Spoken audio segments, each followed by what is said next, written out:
Bilang OFW, paano ko magagabayan ng anak ko maging man? Mga pinsan niya, puro babae, nakapalibot.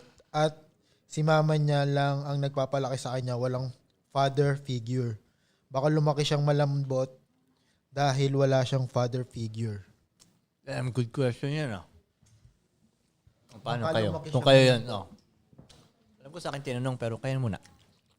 Kunin ko yun. Kasi makaisip pa ako eh. OFW, kunin mo. OFW nga eh, nag-work nga siya dun eh. Siguro sa akin kung sino yung... Kaya ba't mo kukunin yun? Ang mag-aalaga nga dapat yun yung nanay. Trabaho mo, magtrabaho eh. Ang hirap pa rin. Kailangan mapalapit mo siya sa pinagkakatiwalaan mong lalaki. Pero mahirap pa rin yun kasi labas pa rin, hindi pa rin Oh, tas, pamilya. hindi mo alam kung anong turo ng lalaki. Hindi nga, kaya kahit nga paano yung Sa tingin, pinagkakatiwalaan. sa tingin ko, kailangan matimpla mo na yung tingin sa'yo nung anak mo, malupit kang tatay. Like, idol ka niya, superhero ka niya. Na kahit nasa malayo ka pa, kaya niya pa rin maramdaman yung spirit mo. Kumbaga, takot pa rin siya sa'yo. Ganun dapat matimpla yun. Alam mo yun, na parang kahit phone call lang, "Uy, balita ako, sabi ng nanay mo, diba? Pag ako umuwi dyan, diba? Yung parang kahit phone ko lang matatakot na siya sa'yo, yun, kailangan matimpla mong ganun.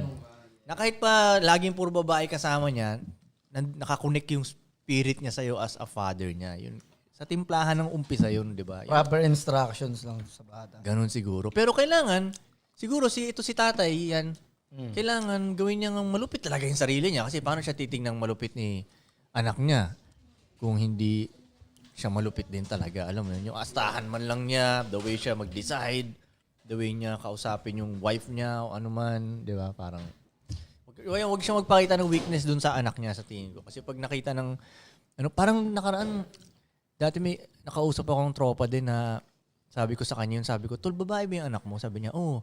Sabi ko, lalo na dyan, huwag kang magpapakita ng weakness din sa dapat, yung tingin niya sa'yo superhero. Pa sabi niya, "Ala, oo nga, hindi ko alam yun ah. Nakikita niya ako minsan may hangover." Yung mga ganun, di ba? Ako ang magiging tatay ito hindi ako magpapakita ng mga ganun. Kaya hindi ako papakita ng tinatamad ako, umiiyak ako, problema ako, may hangover. Yun, mga ganun. Kung ako ang tatay.